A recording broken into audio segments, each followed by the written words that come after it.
मैं आज कहना चाहता हूं जी, मैं जापान गया तो जापान मेरे कार्यक्रम में मैंने एक कार्यक्रम क्या जोड़ा, मैं वहां एक नोबेल लॉरिएट साइंटिस्ट याकामाहा को मिलने गया। क्यों?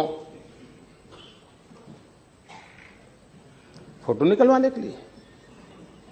मैं इसलिए किया गया कि उन्होंने स्टेम सेल के अंदर जो रिसर्च की है, मैंने जितना पढ़ा था तो मेरे मन में आया था शायद इनकी एक खोज हमारे काम आ सकती है क्या।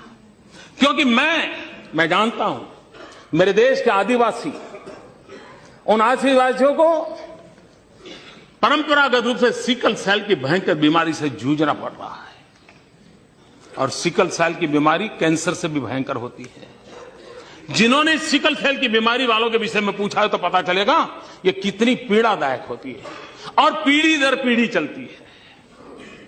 अभी तक उसकी कोई दवाई नहीं मिली है। एक आशा लगी है कि स्टेम सेल के द्वारा सिकल सेल की बीमारी से मुक्ति हो जाए।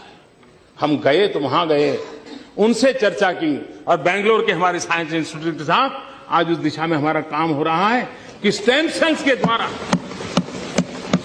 हमारे युवा साइंटिस्ट कुछ खोज करें। मेरे आदिवासी भाइयों को पीढ़ी दर पीढ़ी जो परेशानियों से जिंदगी गुजारनी पड़ती है, उससे वो बाहर आए।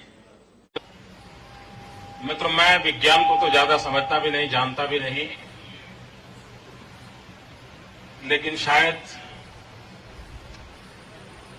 आज से 40-50 वर्ष पहले किसी ने स्टेम सेल ट्रीटमेंट की चर्चा की होती तो लोगों को बड़ा अजूबा लगा होगा कि ये कैसे संभव होगा, ये तो हवा की बातें हैं, सब वगैरह। लेकिन जिन्होंने महाभारत पढ़ा है या सुना है, उनको मैं महाभारत की तरफ ले जाना चाहता हूं। और मेरी जो छोटी सी समझ है उसके हिसाब से मुझे लगता है कि कर्ण का जो जन्म हुआ था वो स्टेम सेल का साइंस था, टेक्नोलॉजी थी। क्योंकि शास्त्र ये कहते हैं कि कर्ण का जन्म माता कुंती की गोद से नहीं हुआ था।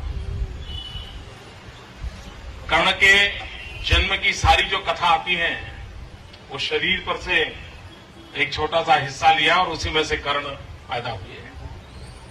अब स्टेम सेल वाले यही करते हो ना, अभी डॉक्टरों का सर्टिफिकेट चाहिए।